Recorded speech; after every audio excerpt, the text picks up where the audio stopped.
My first love, Claire, and I grew up together in the same neighborhood. It was a shock when I found out she was pregnant before she was married. Her family, deeply traditional, couldn't accept it and asked her to leave. The thought of her going through such a difficult time alone was unbearable to me. Without hesitation, I proposed marriage to her, promising to love and care for her and the child as my own. Life went on for 6 months. We were making plans, trying to build a life together despite the circumstances. Then, out of nowhere, her boyfriend who had been missing suddenly reappeared. It turned out he had become incredibly successful, a famous business magnate. This changed everything for Claire. She started to resent me, believing that my proposal had ruined her chances of being with him, this newly rich and powerful man. She teamed up with someone I considered my enemy, and they both plotted against me. Then, everything went black. I experienced what felt like a rebirth. When I opened my eyes again, I was in a familiar place, but with a strange sense of knowing. I remembered everything that had happened before. This time I decided I wouldn't interfere in Claire's life. I would let her face the consequences of her own choices. I thought that was the right thing to do, but somehow things still didn't go as I expected. She ended up regretting her actions. Then, it happened again. I opened my eyes and I was back in the past, on the very day Claire was explaining her affair, holding those damning photos in her hand. This time her reaction was even more callous. She didn't even bother to pretend she cared. She threw the pictures right in my face, her expression cold and dismissive. "A nouveau riche like you should be grateful I even agreed to get engaged to you," she sneered. "Why would you care what I do outside of that?" My cheek stung from the force of her slap. It was then that I truly understood this wasn't just a vivid dream or an illusion. "If you hadn't been so persistent back then, do you honestly think I would have even considered you?" she continued, her voice dripping with disdain. Her so-called upper-class friends, who were always around her, chimed in, backing her up. "Are all nouveau riches like this? Thinking women who are with them have to follow old-fashioned rules and be their subordinates?" One of them scoffed. "It's a solo act now, honey. It's the new era," another one declared. "I'm a modern woman," Claire announced righteously. "Don't even try to guilt-trip me." She sounded completely convinced of her own virtue, as if she wasn't the one who had been desperately begging for my help just half a year ago. I remembered the events from before. Her family had found out she was switched at birth. Soon after, her real daughter was discovered.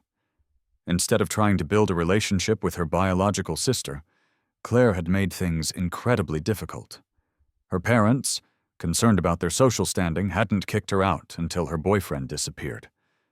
Then, she got pregnant and tried to frame her sister.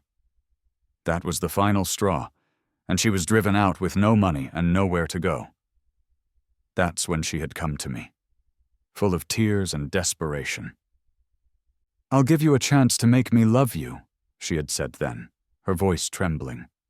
"But before that, you can't force me to do things I dislike, and you have to let me live as I did before." Feeling sorry for her, and still harboring some lingering feelings from our childhood, I had agreed. I never imagined that the cost of that pity would be so incredibly high. Then, just as before, Claire's missing boyfriend reappeared. He was now the son of a powerful business tycoon. She was ecstatic, immediately seeing this as her golden ticket to a life of unimaginable wealth and status through their child. But when she sought him out, hoping to rekindle their romance, she was met with a harsh and cold rejection. "A woman married to someone else is already dirty," he had said, his eyes devoid of any warmth. Instead of blaming her heartless ex-boyfriend, she turned all her hatred and resentment towards me. She believed that I had somehow ruined her dream of becoming a rich wife. This led her down a dark path, and she ended up in bed with my enemy, which ultimately led to my, well, whatever that was. Modern era, modern women, I repeated slowly, nodding my head, acknowledging her twisted beliefs. Claire, you're absolutely right. You are a modern woman, and I respect that. I believe you will keep insisting on your independent modern identity, not relying on anyone. My words seemed to inflate her ego. She held her elegant neck high, a smug look on her face. You're absolutely right, she agreed confidently. I was too self-centered before and didn't see what you needed, I continued, trying to sound sincere. That's my fault. But from today on, I won't make that mistake again. To help you truly embrace independence as a modern woman, I'm setting you free. Let's break up, and rest assured, I'll stop your supplementary card immediately. Money is just so common and would only hinder your path to true independence. Claire's expression shifted rapidly from pride to utter blankness. What do you mean you're breaking up with me? She stammered, staring at me in disbelief. You said it yourself, I replied calmly. Don't regret it. Regret? Not a chance in this lifetime, she retorted, trying to regain her composure. Before leaving, I went over to the restaurant we frequented and canceled my VIP membership. When we were dating, I had found out she loved this place, so I had paid for a membership to make her dining experience there more enjoyable. The fee alone was tens of thousands every month. My money didn't just appear out of thin air. I could have spent it on dogs who would at least wag their tails in gratitude. All I ever got from her were cold stares and demands. After I left the restaurant, I met up with some friends at a bar. Not long after we sat down, my phone rang. It was Claire, and she sounded frantic. What did you do? She demanded. Why doesn't the restaurant card work? Leaning back on the sofa with a glass of wine in my hand, I casually reminded her, I respect your independence, Claire. I'm just a nouveau riche. Maybe my money isn't quite fitting for a modern woman like you. With that, I hung up.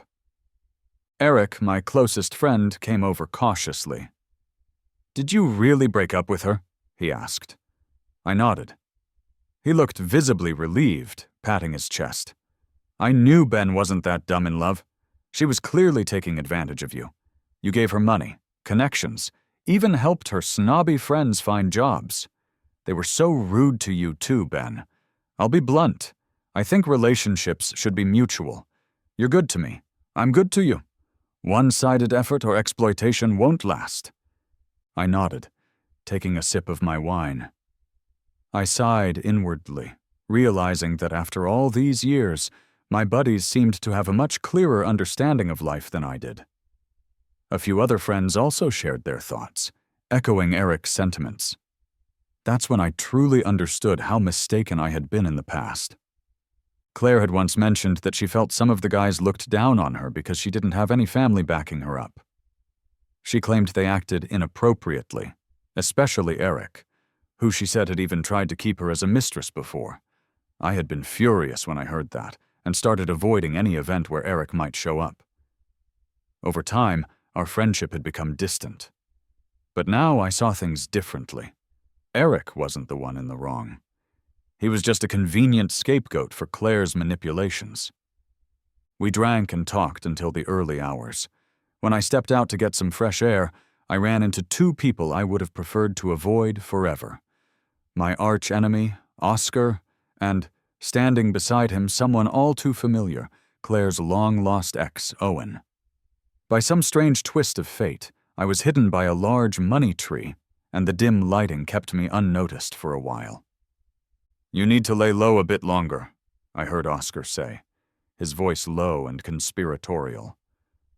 Wait until Ben marries that woman. It'll be more impactful than just making him a cuckold. It's more fun when he's blindsided by someone he cares about. Hearing that, a cold suspicion began to form in my mind. Maybe my past death hadn't been as straightforward as I had thought. Sure enough, Oscar's next words confirmed my fears. Bro, you're sly pretending to be poor to get close to the Song family's adopted daughter, pulling her into bed with just a finger crook. Ben thinks she's all pure and faithful. And here you are playing her out. Once they're married, I'll show up to freak out that woman Claire. We'll make her get the insider info on Ben's project bids, and then we'll easily bring him down." I chuckled in anger, a bitter sound in the quiet night. Part of me wanted to rush over and confront them, beat them senseless, but I realized that would be letting them off too easily. Since they enjoyed putting on an act, it was time for me to play along. But from now on, I would be the one writing the script. The next morning, I headed to the film set early. I had invested in this production, and Claire was initially cast as the female lead. I needed to sort that out immediately. To my surprise, I ran into Claire right away. She was trying on costumes, surrounded by her usual group of followers. The moment they saw me, the snide remarks started. "Oh, didn't you two break up? Why is he here?" one of them sneered. "The moment he hears Claire's trying on costumes, what a loser, right?" Claire shot me a sarcastic smile. I knew she was cursing me inwardly. She seemed to have forgotten that these days, having money meant you were the boss, and she was just barely surviving off of my past generosity. I signaled the makeup artist to come over. He saw me and was about to leave, but I stopped him. "No need to do her makeup," I said calmly. "We're recasting this role." The eyes of the girls around Claire widened in shock. In their world, romantic love was everything, and I was just some pathetic admirer. They couldn't comprehend that after not groveling at Claire's feet, I would actually dare to make things worse for her without apologizing. One girl, letting her imagination run wild, pointed at me and yelled, "Ben, you shameless pig! Are you out to get Claire out of spite and force your love upon her?" I was speechless, wondering where their brain cells had vanished. It seemed her friends all agreed with her, looking at me with disgust and disdain. Bet this money-hungry jerk is thinking, "If you don't love me, I'll make sure you don't succeed in this industry." One of them hissed. "Such a typical move, so gross. Can't have her, so he wants to ruin her. Why is this trash still alive?" Claire seemed to envision the same dramatic scene, her eyes filled with disdain as she looked at me. I didn't waste any time trying to explain. I simply left with the makeup artist. This was my first major TV drama investment, and I wasn't going to mess around with it. A bunch of talented up-and-coming stars had come for auditions that day, dressed much better and with far more professionalism than Claire. I asked the director to organize the casting. As each actress auditioned, showing different interpretations of the character, I told the director, "Don't think about anything else. Just make the web series visually appealing. Pick the right fit, not just the pricey faces." In my past life, I had given Claire the lead role straight away, without any auditions. She was supposed to act as a peerless beauty, but she didn't even compare to an extra in a low-budget web series. Her acting was terrible and pretentious. Her lack of emotion led to poor line delivery, and the web series had ultimately tanked. Thinking about it now, my friend Mike had been right. I had given Claire and her hangers-on so many opportunities, spending money, putting in effort, and all I had gotten in return was an ungrateful attitude. Feeling even angrier at my past foolishness, I contacted my secretary and instructed her to cut off everyone I had helped through Claire. If they were employed in my company, they were to be fired. If they were working in other companies through my connections, I asked those companies to let them go. Soon enough, some of her friends started calling. Their voices filled with panic and indignation. I only took one call. It was from a man I had previously marked as Claire's uncle, her only remaining family. "Ben, what's going on at your company?" he demanded angrily. "I got fired. Claire's mom told you to take good care of me. I'm her real uncle, and this is how you treat me? Guess I need to call Claire's mom and spill the tea about you." I laughed, a dry, humorless sound. This so-called uncle had the nerve to call me, probably after harassing some junior employee and getting caught by HR. He had likely been using his supposed connection to me to bully girls. How had I tolerated this parasite before? No worries. Go ahead and make the call, I said coolly. Claire and I are done, as of today. Your family's issues are none of my concern anymore. Done? How could Claire… He sputtered, but I couldn't be bothered to listen to his outrage. I hung up, not caring how angry they might get over there. Seeing the director looking more and more satisfied with the auditioning actresses, I knew that I had made the right choice for the lead role in this drama. I reached out and patted the director on the shoulder. If the show does well, I'll cover half of the sponsorship for your next one too, I offered. The director looked at me with gratitude in his eyes. Don't worry about it, he said sincerely. Since you've started it off right, I'll make sure we get things done perfectly. You see, even someone who doesn't know you well will be thankful for a bit of help. It's a shame not everyone is like that. I had a business meeting with Mike that afternoon, so I was waiting for him outside his office. While I was waiting, Claire called. Lately, she had been calling quite a bit. Back in the day, if I didn't call her for weeks, she wouldn't even reach out. In her eyes, I was probably just some walking ATM. Only when she needed cash would she even think of me. I didn't answer her call. Just then, Mike's car arrived. She had just closed the car door when a brick suddenly smashed into the windshield. Claire was like a madwoman rattling my car door. When I didn't get out, she started banging on the window, her face contorted with an urgency I had never seen before. Mike glanced at me, a bit worried. Ben, do you think Claire is in some kind of trouble? He asked. I handed him my phone, unfazed. Call the cops if it's urgent. That's what they're there for. A mischievous smile flashed on Mike's face. Ben, you're playing it big, but I like it. Go big or go home. Before long, the police arrived and restrained her. That's when she panicked and frantically tried to explain. I'm in a relationship with the person in this car. We just had an argument. You misunderstood? That's when I rolled down the window and shook my head at the officer. Nah, we're not together anymore. This is my friend's car, and she just attacked it without saying anything. That sounds like property damage, right, officer? I hope you handle this fairly. We want to press charges. Hearing those last words, Claire's face turned pale. When she looked at me, I couldn't tell if she was more hurt or shocked, but I just felt a sense of relief. In my past life, things had gone so differently. Oscar had drugged me, and I had ended up with some call girl. I was completely out of it and had locked myself in the bathroom, desperately calling Claire for help. But she had said I was interrupting her beauty sleep and hung up on me. I had to call some good friends to avoid a huge mess. The call girl had even flipped the script, claiming I had assaulted her. Claire had testified vaguely, and without the final tests proving my innocence, I would have been in serious trouble. That's when I had woken up from that nightmare. I had thought we needed to break up. Why should I be with someone so heartless? But when I got home, she was on the balcony, threatening to jump, using her pregnancy as leverage. I was terrified. She had said if I abandoned her, she might as well die, since no one loved her anyway. My intentions to break up had vanished instantly. Looking back, I was incredibly naive. Keeping such trouble around was torture for everyone involved. Eventually, though, the officer couldn't just take her away. Claire wasn't an idiot. Seeing that I was serious about pressing charges, she sat down on the ground, crying and holding her belly. At 5 months along, her pregnancy was quite visible. The officer was worried and took her to the hospital. But I wasn't letting her off easy.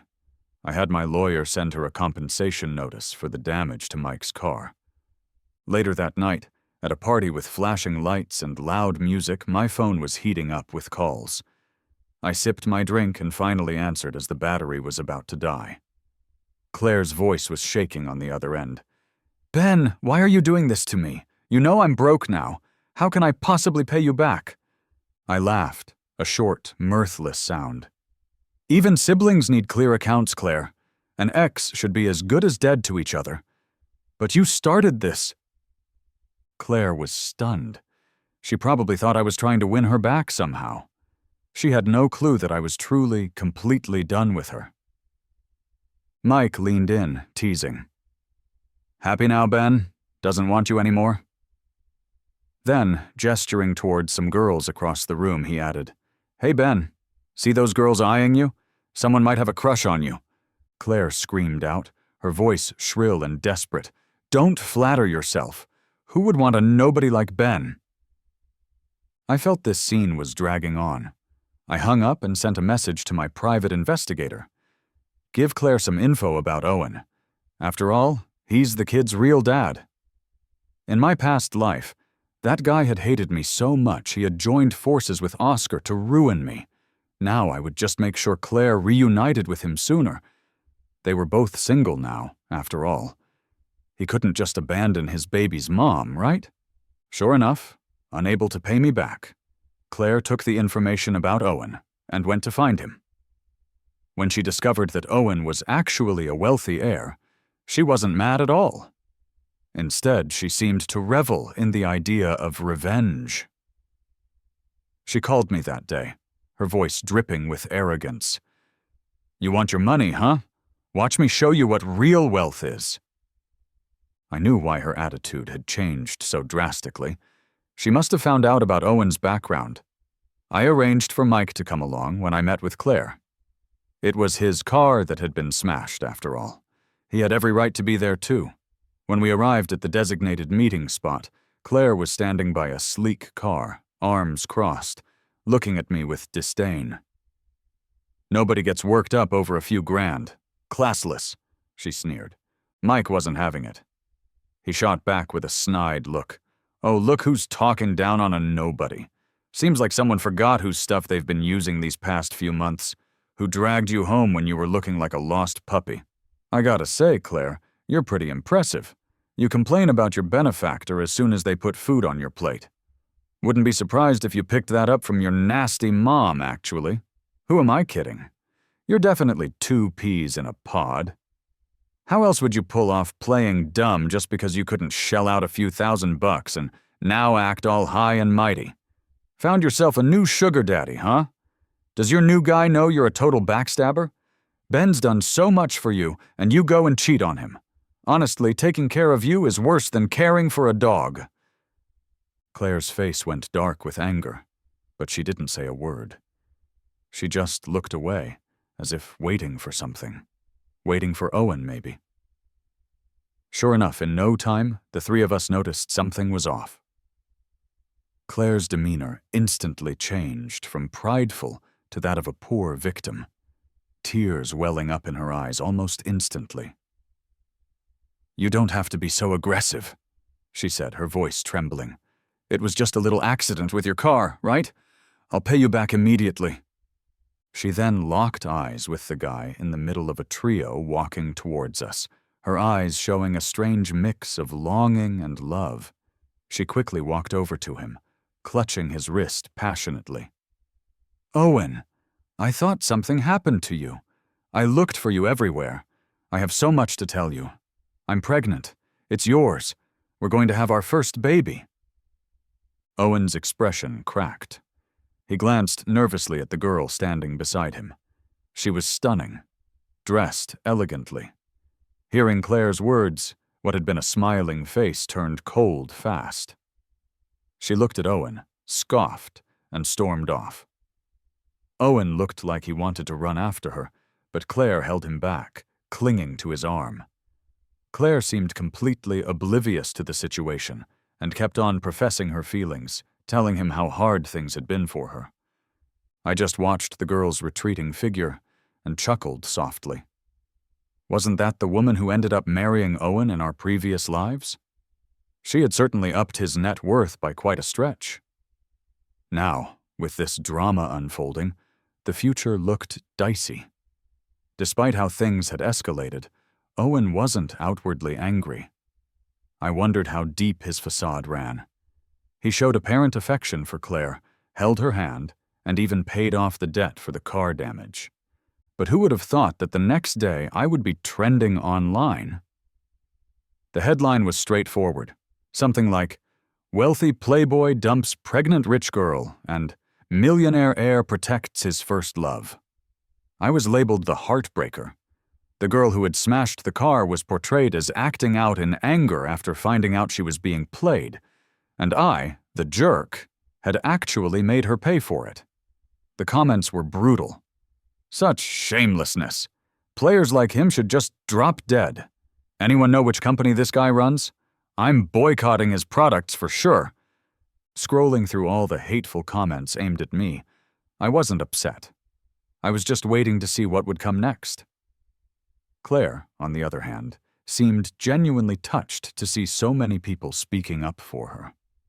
The actual content of their comments wasn't what mattered to her, but the fact that many people seemed to view the wealthy as vulgar despite their riches.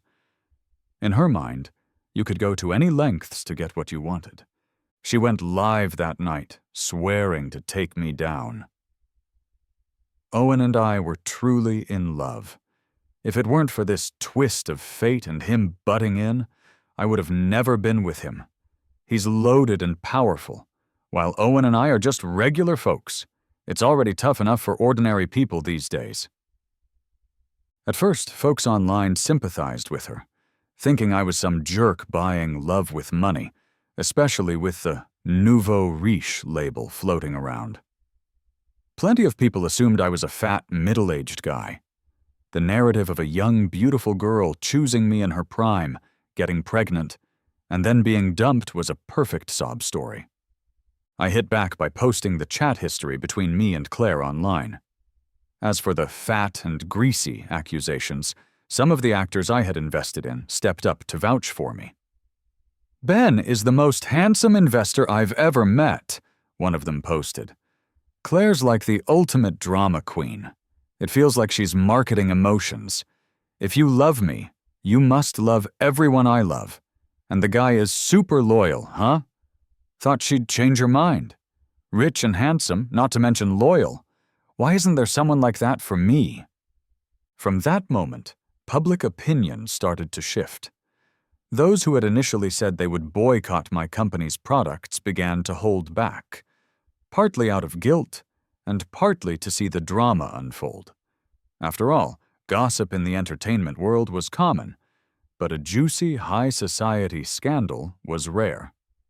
They just had to see it through from start to finish. I understood their mindset and actually thought this wave of attention could be a good thing if handled correctly. It could even boost my business. I went back to my own account and posted directly on Facebook, tagging the two main people involved. After being under fire, I hadn't wanted to say much, but I couldn't let this topic affect those around me. Owen, I wrote. As a man, instead of owning up to your responsibilities, you're playing petty games. Claire, you know whose child you're carrying. Claire, who had been basking in her rising live stream numbers, thought she was going viral for the right reasons, not realizing that most people were there to bash her. The comments started pouring in. Claire, at first I thought you were the victim. You look so innocent. But who knew you'd be so wild on the down low? You're just taking advantage of Mr. Ben's affection, tarnishing his name. Do you even deserve that?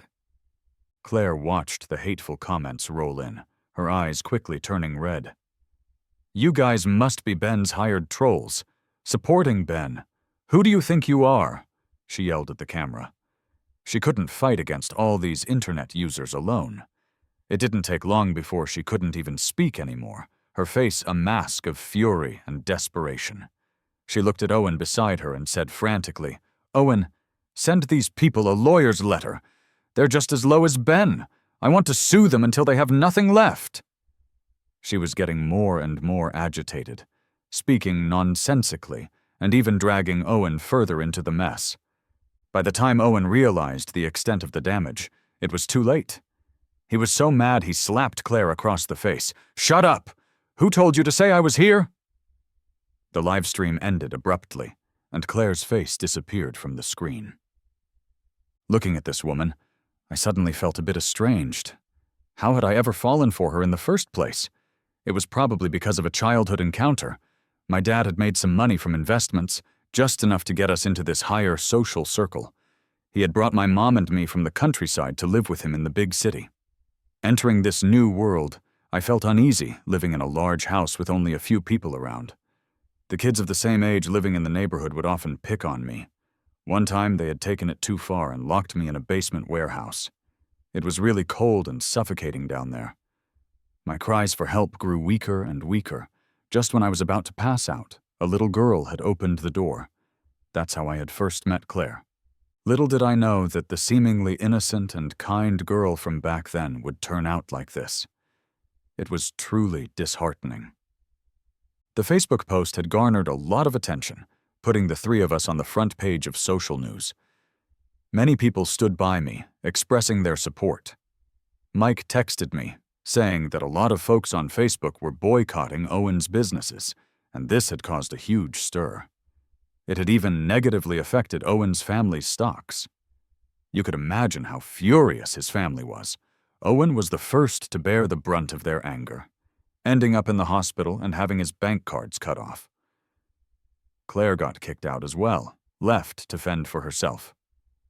Mike warned me to watch out, so I wouldn't get tangled up in their mess again. He was right. Claire came to me when she had nowhere else to go. The cleaning lady, unaware of our breakup, had let her in.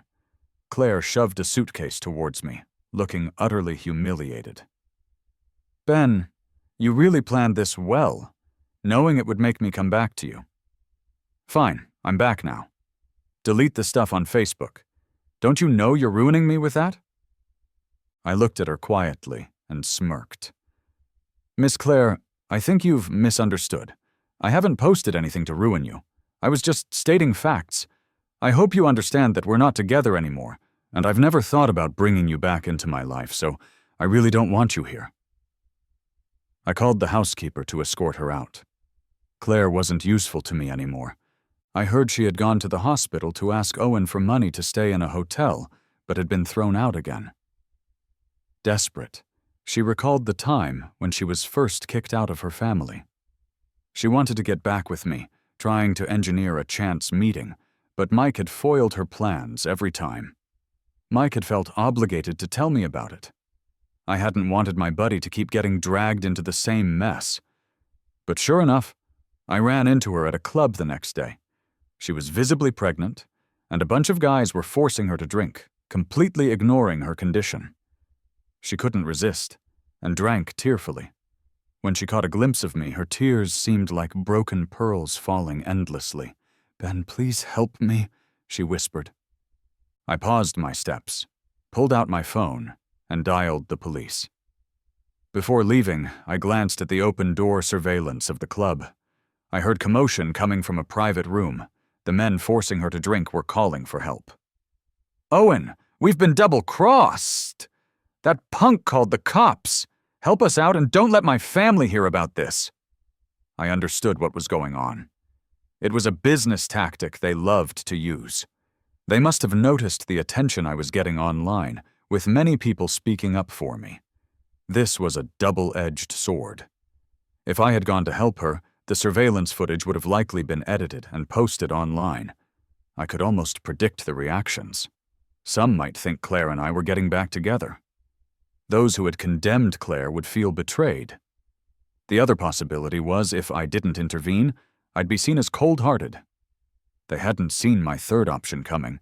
Claire did end up in the hospital because she had drunk too much. The pregnancy was unstable, and she had gotten too emotional.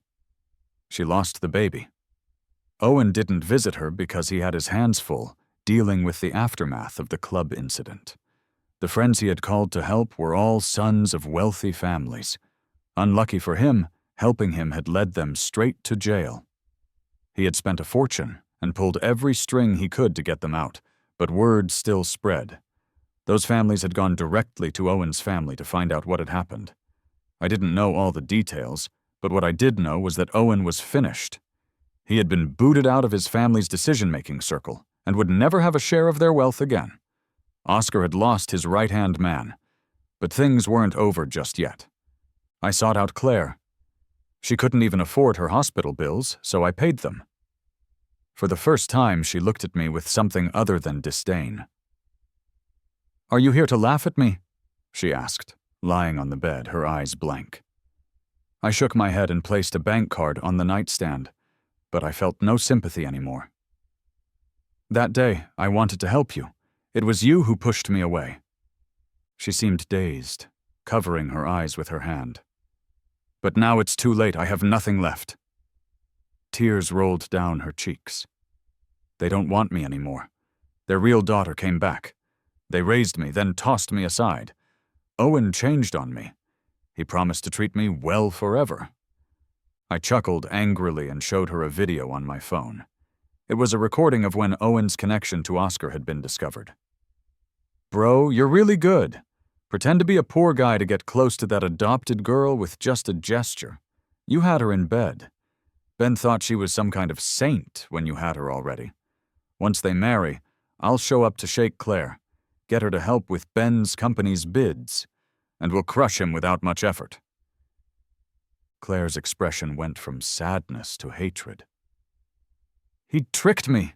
He deceived me. He was using me all along," she cried. Then, finally looking at me, she said, "I get it." She realized that because of my past feelings for her, Oscar and Owen had used her to get revenge on me.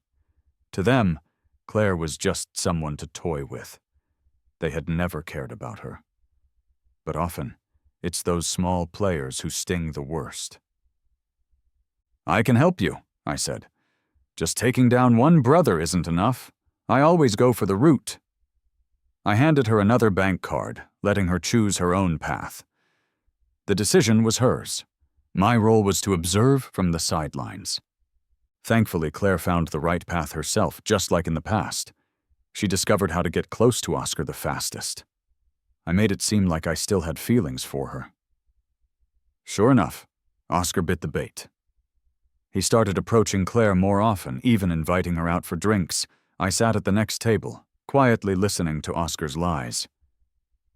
"Claire, Owen likes you. He's just had this mental purity thing since he was young. He's always been about monogamy.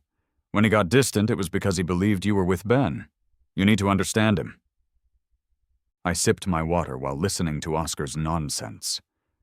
Claire acted sad, but inside, I knew she hated those brothers to the core.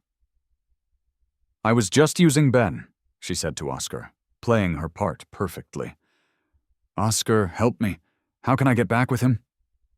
Oscar pondered for a while before sighing dramatically. "I know Ben's been showing interest in you again. Our family already has a standoff with him. He's getting popular online, and I've heard through a third party about their once private talks. If you get Ben's bid, I'll persuade Owen for you." Claire bit her lip, finally nodding okay. The day Claire stole the bid papers, she invited Oscar to a hotel. He didn't suspect a thing, thinking Claire was deeply in love with Owen. So, without any guards up, he drank what Claire offered him. The next day, the news about the Oscars family was everywhere. The eldest son of the Oscars family was involved in a scandal, forcing himself on a woman, making social headlines. Both Oscar brothers faced severe issues, leading people to heavily criticize the family's values. This domino effect caused instability in their stocks again. To appease public anger, the family had to sacrifice someone. Oscar was the one to go. In this generation of the Oscar family, there were many young talents, so losing one or two wasn't a big deal. There were always new stars ready to step up, but it wasn't over yet. Oscar found me. He seemed to have finally realized there was someone behind all these events. "Ben, you're so ruthless," he said, his voice filled with a mix of anger and grudging respect. I chuckled, but didn't say anything. No matter how ruthless I might seem, I wasn't even close to how he had been in our past life. In the previous life, Oscar and Claire had set me up. After taking all my businesses, they hadn't stopped. They had wanted to eliminate every trace of me. Some of my closest buddies, those who would have taken a bullet for me, had sensed something was off and tried to investigate. But Oscar had taken them out too. And that wasn't all. My mom, who was peacefully living in the countryside, had been found by him. When she learned about my death, she had died of grief, losing her only child in her old age. When it came to being ruthless, I wasn't even close to him. Not by a long shot. Ben, we just had company conflicts. Did you really have to push me to this point? Oscar continued, his voice rising in desperation. Is it just about the company?